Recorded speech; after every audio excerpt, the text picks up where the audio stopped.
Hello there everyone, SGR Sean here. Today marks the day that this channel has finally passed 1,000 subscribers, and I just want to make this video to say thank you. The amount of support that I've received for all the videos that I've been putting out has been truly motivating to me.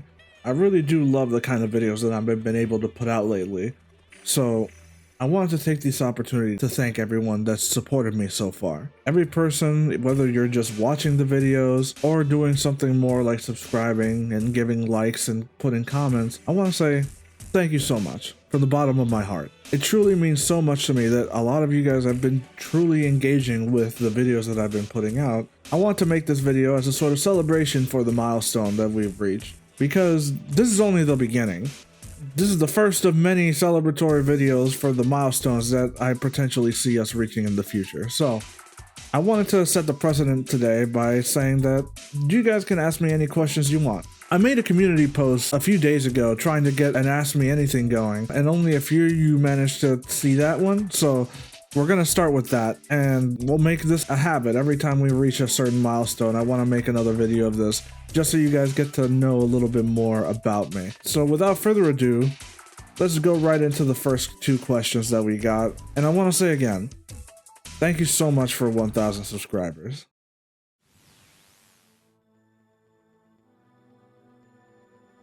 What really got you into the Metal Gear Solid franchise, and what was the moment that captivated you from it?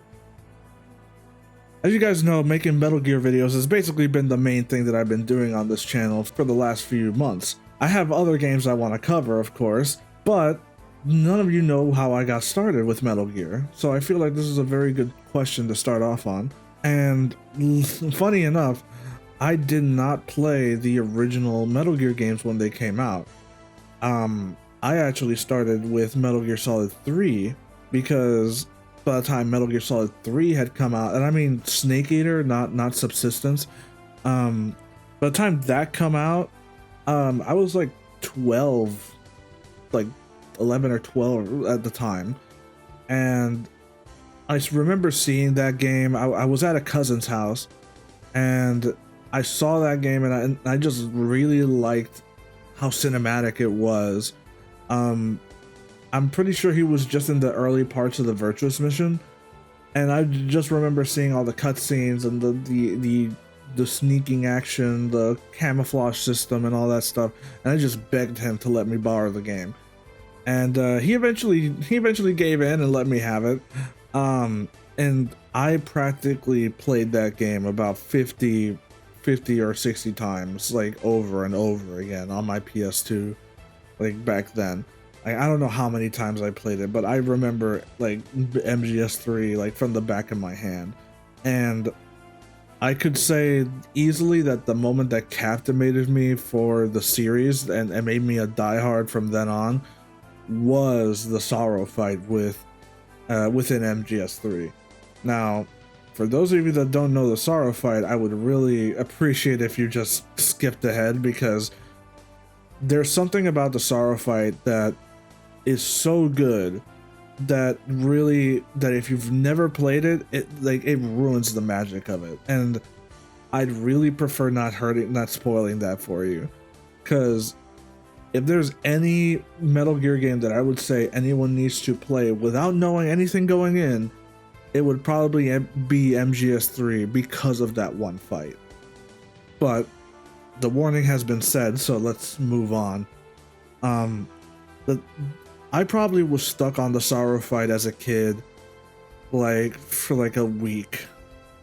I'm not like, I don't quite remember exactly nowadays. Like it's been a long time, but that fight, it not only was it very haunting because you get to experience all the kills that you had done at the time, which, yeah, as a kid I didn't know that Metal Gear was going to encourage me to not kill people. That was something I did not expect, being the first time I ever played that.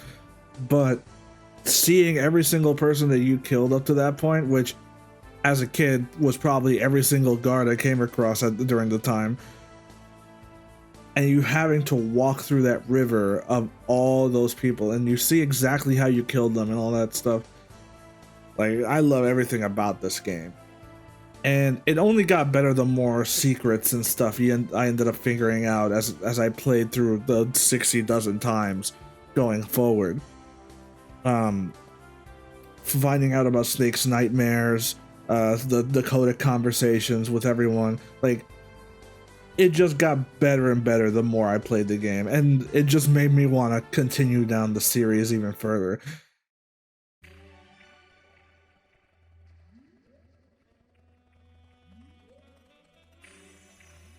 What's the most underrated MGS game that nobody talks about? I don't want to mention any of the like really obscure games, because like at that point, like it's very easy. Like I wanted to like, if I want to mention like something close to mainline, and I'd say the most underrated of all the mainline games so far has to be Portable Ops. I'm not talking about Portable Ops Plus, I'm just talking about just the regular Portable Ops story.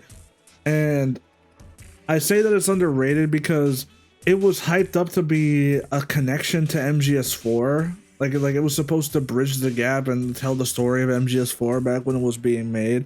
There's also the conversation of whether it's canon or not, and there's so many different interpretations. Kojima says it's partially canon.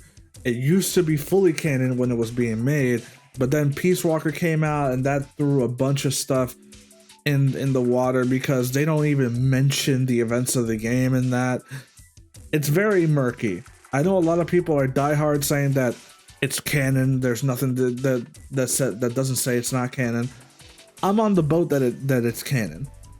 Just straight up. The events of San Geronimo happened.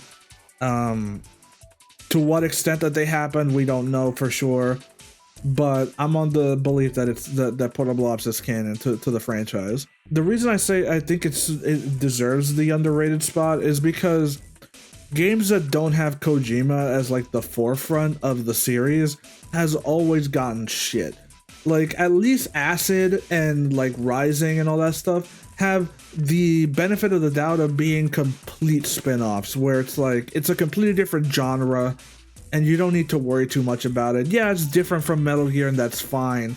Like we can excuse the wackiness and the inconsistencies because it's not a true Metal Gear game.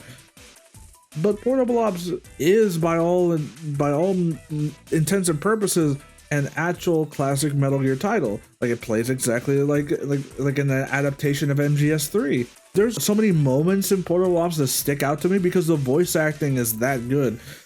I really liked how Gene was basically an evil Big Boss before Big Boss became what he became. Like he was basically fighting his future self, but in a more like literal way, simply because Gene had ESP and he had the charisma, like the way with words that inspire the hearts of men to follow him to their deaths or whatever. Like and he just, and all he's doing is just repeating all the lines from the boss, like from MGS3. Like that's all he's doing. But a character like Gene was very interesting because it just showed the potential of what Big Boss was going to become. He even has the same coat, like the same type of coat that he would wear later on in the series, which I found was a pretty interesting detail.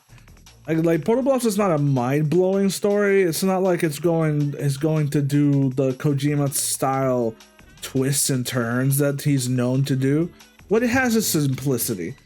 And for a series like Metal Gear, sometimes like you want some simplicity, and I think Portable Ops does that well. Like, it's a lot more fun of a story, that's for sure. And the good voice acting and great artwork makes it like stand out the most to me. Well, anyway, I hope that answered your questions. Let me know what you guys think of the video.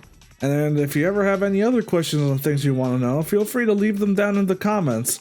I'll be sure to get to them the next time we reach another similar milestone to this one. And if you want to help me get there, feel free to subscribe. Alright, that's been everything from me, so I'll see you guys on the battlefield.